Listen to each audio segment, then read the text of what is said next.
El títol del projecte és Alexa, Alexa, Alexa, parèntesi obert, Alexa, i ha estat seleccionat dins la categoria d'accions en viu en la convocatòria de Barcelona Producció 2021-2022 del Centre d'Art La Capella. Alexa, Alexa és un treball amb l'Alexa, que és l'assistent virtual basada en veu i escolta d'Amazon, que és probablement ara mateix l'assistent virtual basat en veu més popular. Alexa.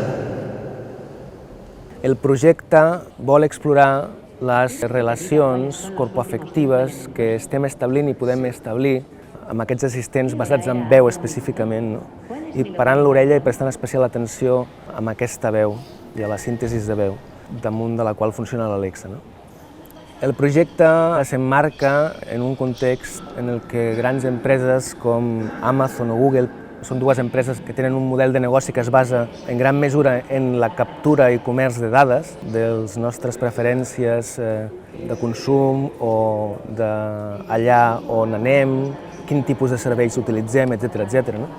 Aquestes empreses estan fent grans esforços per introduir en els nostres espais íntims, ara mateix, una sèrie de dispositius sempre a l'escolta, basats en veu, com són Amazon Alexa i en particular els dispositius Amazon Echo, i en el cas de Google, doncs, Google Home. Si bé no és nou que grans empreses estiguin immiscuïdes, formin part de les nostres relacions afectives amb altres persones, tampoc és nou que aquestes empreses trobin una manera d'entrar en els nostres espais íntims, a les nostres cases, per exemple, mitjançant la televisió, a través de la ràdio, a través dels ordinadors, telèfons mòbils o els propis productes que ens venen. És el primer cop en què aquestes empreses entren a casa nostra sota la semblança d'una veu humana que està sempre a l'escolta i que vol suplir qualsevol necessitat que puguem tenir en el context de la nostra casa i també quan estem en moviment fora de casa. Una veu que està construïda expressament perseguint que sembli una veu humana. És a dir, que en parlar amb ella no sentim com si estiguéssim parlant amb un dispositiu o amb un algoritme o amb cap tipus de sistema basat en intel·ligència artificial i síntesi de veu, sinó que simple i naturalment sentim que estem parlant amb una altra persona o amb un company o companya. Aquest és l'objectiu express, explícit d'aquesta indústria, que ens sentim com si parlem amb una altra persona, amb un company o companya, i per tant que establim algun principi d'interacció afectiva amb aquestes veus, amb aquests assistents virtuals, amb aquestes assistents virtuals. Això sí és nou, i això és certament perillós. Perillós, ambivalent, s'ha de considerar. Hem de pensar en què és Amazon. Què és Amazon? Amazon no només una empresa que ha trastocat el mercat en general de comerç de béns materials i digitals, que ha transformat el comerç tal com l'enteníem fins ara, el comerç local i el comerç digital, una de les primeres empreses en vendre béns a través d'internet. No només és una empresa de logística monstruosa que està ocupant espais en les nostres ciutats i a les afores de les nostres ciutats i pobles. No només és una empresa que proveeix de serveis web, Amazon Web Services, serveis web, serveis d'emmagatzematge al núvol, etc., per una bona part dels comerços i projectes basats en internet d'avui en dia, sinó que és sobretot, com deia, una empresa que acumula monstruoses quantitats de dades i que comerça amb aquestes dades i que amb aquestes dades, per tenir aquestes dades, té molt de poder. Pot preveure el que volem, pot preveure el que volem a gran escala, i pot prendre accions a gran escala tenint en compte totes aquestes dades que té. I a més, és una empresa que s'ha de tenir en compte que fa poc estava competint per un contracte de 10 bilions de dòlars per proveir de tecnologia i infraestructura digital en xarxa al Departament de Defensa dels Estats Units, és a dir, per empoderar tecnològicament a l'exèrcit dels Estats Units. Aleshores, que una empresa com aquesta realment s'oculta darrere de la semblança d'una veu realista, naturalista, que arriba a mi en el meu espai íntim, en l'espai de la meva casa, a l'interior de la meva casa. Això sí que és francament nou, i és una cosa a la que hem de parar atenció. Aleshores, el projecte Alexa, Alexa està emmarcat en aquest context, que és un context urgent, és un context cada cop més omnipresent.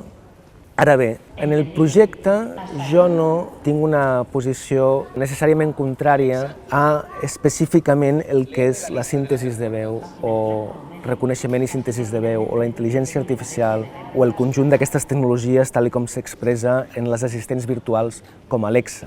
De fet, crec que l'aparició d'Alexa té a veure amb un desig ideològicament situat de fer que les coses ens parlin amb una veu que podria ser la nostra. No? Dic que podria ser la nostra perquè no tothom té una veu, que és la veu que després s'utilitza per fer les coses parlar, com per fer l'Alexa parlar. No? L'Alexa té una veu que és emocionalment correcta, és una veu que prové virtualment d'un cos capaç, en el sentit de sense discapacitat, per dir-ho d'alguna manera. És una veu de gènere binari, és una veu nacionalment identificable. No? En el cas de l'Alexa que jo utilitzo és una veu que parla castellà peninsular, diguem. No? Però bé, tot i que és un desig de que les coses ens parlin amb una veu que podria ser la nostra, no és la veu de tothom. No podria ser la veu de tothom. Ara bé, sí és un desig, com dic, que té una continuïtat històrica i que es pot situar ideològicament. No?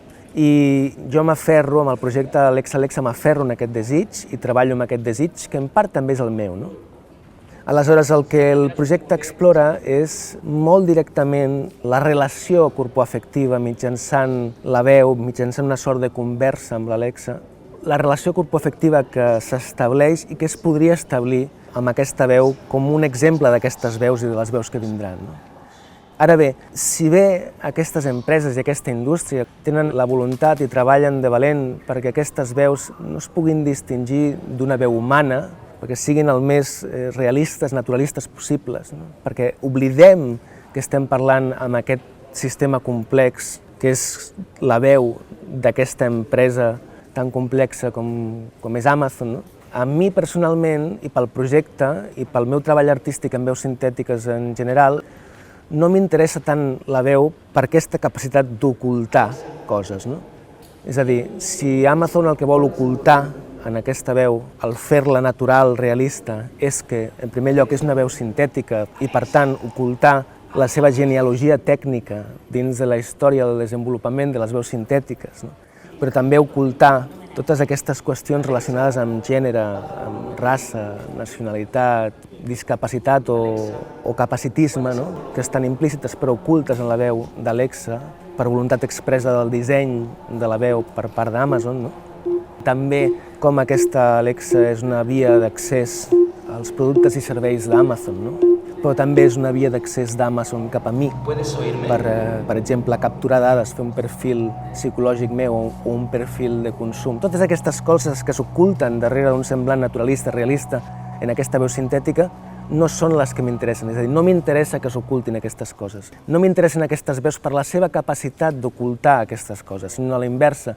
M'interessen aquestes veus per com, en fer una escolta profunda, atenta, es poden escoltar aquestes coses en aquesta veu. Tot i que cada cop més la tecnologia que utilitzen ara mateix intel·ligència artificial i machine learning fa que aquestes veus, com dic, siguin difícilment distingibles de veus humanes, naturals, diguem. No obstant, encara és possible sentir en aquestes veus alguns rastres que ens fan sentir a la seva vegada totes aquestes coses que en aquestes veus es volen ocultar. Aleshores, per mi, el treball d'Alexa és una performance basada en una interacció vocal i d'escolta, de veu i escolta amb l'Alexa, que vol sentir profundament la veu d'Alexa i que la nostra relació corpoafectiva no sigui tot i aquestes coses que s'oculten, sinó tot el contrari, a través d'aquestes coses que oculten, sentint en la seva veu aquestes coses que oculten. Aleshores, la performance en si mateixa es desenvolupa en base, sobretot, en aquesta escolta atenta, profunda de la veu d'Alexa. Alexa és un treball al que arribo a través d'una sèrie de treballs fets anteriorment amb síntesis de veu. I, per tant, també amb escolta i amb reconeixement de veu, que és la metàfora tècnica de l'escolta, així com la síntesi de veu és la metàfora tècnica de la veu. Aleshores, en tots aquests treballs, quan jo haig de fer que una veu sintètica vocalitzi, parli, en un context o un altre, en una dinàmica o una altra, succeeix quelcom similar a, potser, quan algú ha de composar una cançó, per exemple, o una melodia per a un instrument en particular, o quan un estableix qualsevol tipus de dinàmica relacional amb qualsevol peça de tecnologia, electrònica, digital o no. El que succeeix és que aquesta peça de tecnologia té una idiosincràsia, demana algunes o altres coses. I en particular, si el que estàs fent és escriure o induir un determinat text perquè una veu sintètica el parli, la veu demana o porta a que aquest text s'escrigui o s'indueixi d'una manera o una altra. La veu, per dir-ho d'alguna manera, ja vol dir les coses de la seva manera, no? Hi ha una idiosincràsia pròpia que s'imprimeix en les vocalitzacions. Aleshores, si bé en altres ocasions he escrit performances amb un guió per veus sintètiques, i aquest guió estava escrit en escolta atenta profunda d'aquestes veus, que indicaven com havia de ser escrit aquest guió, no? En el cas d'Alexa Alexa és una escriptura conversacional, és quelcom que succeeix pràcticament en el moment de la performance, no? Tot i que el treball està preparat prèviament, no és una improvisació des de zero, l'Alexa pot modificar les seves respostes, hi ha una certa variabilitat producte del funcionament mateix del dispositiu, no? I en qualsevol cas, la peça ha estat construïda en conversa amb l'Alexa, no? En una conversa extesa en el temps, en la que jo escolto atentament, una escolta profunda de la seva veu i del seu funcionament, diguem, del dispositiu, no només el que tinc a casa, sinó el dispositiu que arriba fins als servidors d'Amazon i el funcionament dels seus algoritmes i el funcionament també, efectivament, de l'objecte mateix, dels seus botons, de les seves respostes lumíniques, etc. És una peça que es construeix en escolta profunda i atenta d'aquesta veu i d'aquest dispositiu i de les seves dinàmiques, no? I en aquest sentit, l'Alexa té una certa coautoria, si és que podem parlar en aquests termes tan humanitzadors del dispositiu, del sistema i de l'assistent de veu Alexa, no?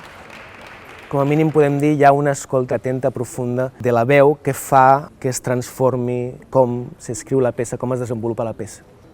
Alexa forma part d'una sèrie de performances amb síntesis de veu i amb reconeixement de veu, que són performances pròpiament, perquè trobo que les veus sintètiques poden posar en tensió alguns dels axiomes o dels principis en els que s'ha pensat la performance, tradicionalment o en els últims anys, no? Principis inamovibles com pot ser cos, com pot ser presència, com pot ser present, acció en present.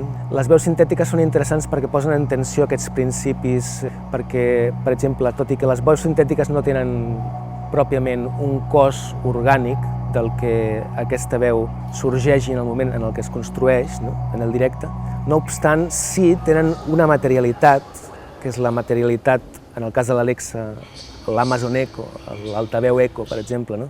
Però també una materialitat oculta, com és tota la infraestructura digital, la xarxa, internet, els servidors que proveeixen Alexa de la seva intel·ligència artificial, no?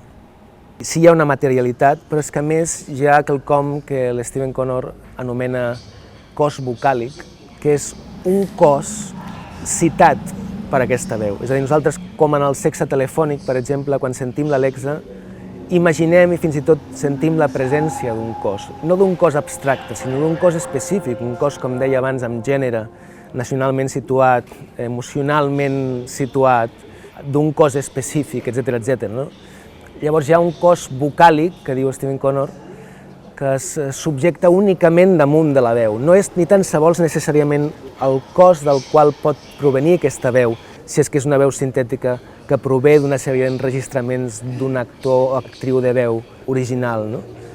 Encara que n'hi hagi o no n'hi hagi d'actor o actriu original, la veu cita, suggereix un altre cos, un cos vocàlic, no? Aleshores, aquest principi de la performance, que és la corporalitat o el cos, queda cobert d'una forma lateral i, per tant, queda posat en tensió, no? Queda ampliat, lateralitzat, posat en tensió. Un altre principi de la performance, com pot ser la qüestió de la coocurrència o coses que succeeixen en el present, té una expressió particular també en les veus sintètiques, que a diferència de les veus enregistrades, d'un enregistrament de veu, Una veu sintètica és produïda en el moment en el que es demana. Quan jo demano quelcom a l'Alexa, la veu d'Alexa és produïda en el moment en el que jo li he demanat, el que li he demanat. Aleshores, les veus sintètiques es produeixen al mateix temps, en el temps present, compartit amb l'audiència, no? En el cas d'una performance basada en veus sintètiques. No? I aquestes dues qüestions, d'una banda, aquesta corporalitat citada o una materialitat tècnica, juntament amb aquesta concurrència, amb aquest fet que es produeixen en el present compartit amb l'audiència, li donen una presència molt particular que, si bé no és la del cos de la performance clàssica, sí que és una presència que crec que facilita la seva inclusió en un treball de performance, no? O que suggereix, que convida a fer-la succeir en un context de performance, no? I que, com dic, posa en tensió la performance. No?